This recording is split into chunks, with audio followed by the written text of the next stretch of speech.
Misy ny dizadisa teo amin'ny tafika sy ny zandary sy taoriny fifandonana niteraka fahafatesana miaramila iray ny sabotsy teo.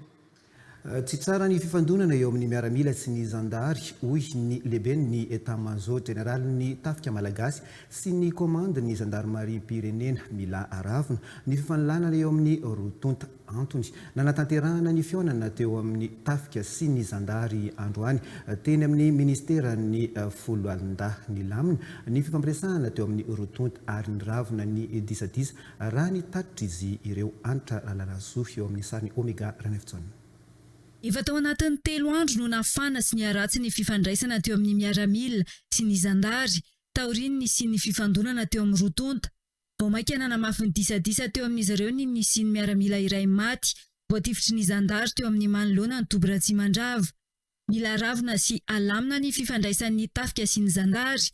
Antony nanatanterahana fionana teo amin'ny rotonta androany, teny amin'ny ministera ny folo alindahy eny Ampahibé. Nisy ny fionana ny ato anivon'ny folo alindahy indrindra ny tafika malagasy sy ny avy eo amin'ny gendarmerie nationale.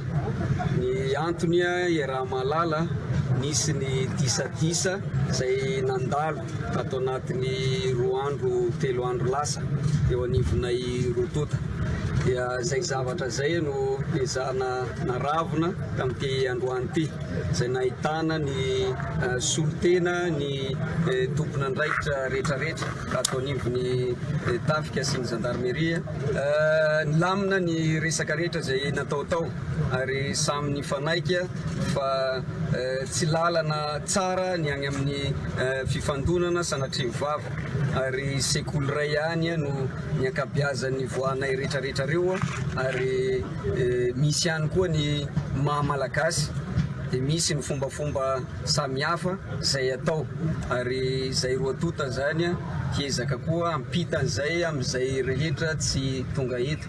Nanamafy ihany koa ny commande-ny gendarmerie-pirenena fa anatanterahana fanadihadiana manokana ireo ny OPEF nandritra ny hetsika fitakinina ary efa miverina ny fiaraha-miasa eo amin'ny tafika, ny zandary ary ny polisy. Manomboka izao zany dia miverina miaraka miasa eny an-kianja indray zany ny eo folo alindahy izany hoe ny tafika sy ny zandary satria ny folo alindahy dia natao hiasa ho an'ny vahoaka ary hiaro amin'ny vahoaka. Man'izay ifanteneniko tany amin'ny famindram-pitantanana fa hisy ny fanadihadiana ho an'izay eo APF. Manamafy ihany koa eto fa amin'izao fotoana jiavintsika zao dia tena baiko ireo zandary na indrindra koa tsika mpitandro filaminana manera Madagasikara anaramaso ny sisy tanitsika na andranomasina zany na nabakabaka ary andrainy fepetra avy hatrany raha misy fietsika hafahafa. Ny fametrahana ny filaminana eto amin'ny firenena ahafahan'ny olona miary ihany koa no lahara-pahamian'izy ireo amin'izao fotoana izao. Hoatran'ireo tompon'andraikiny fibaikona eo anivon'ny tafika malagasy sy ny gendarmerie-pirenena.